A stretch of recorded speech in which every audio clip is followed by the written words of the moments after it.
how to upload reels on your PC for Instagram.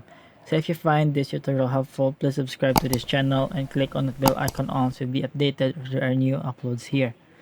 So we are here on our Google Chrome or any browser, so just type in Instagram and it will lead you to the first link where you can see Instagram.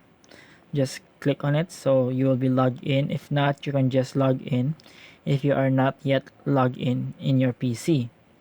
So what you need to do is tap on that create button. So it says here that you can drag photos and videos.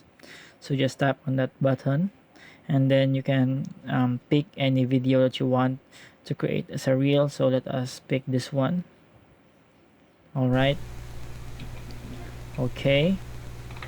And then here you can also change the format or the size of the reel that you are going to post, and then you can just click on next, and then here you can select the cover for your reel, and also you can trim the reel, and just in here you can type in your caption, and if you are done writing your caption you can just share your reel or post it by clicking on the share button.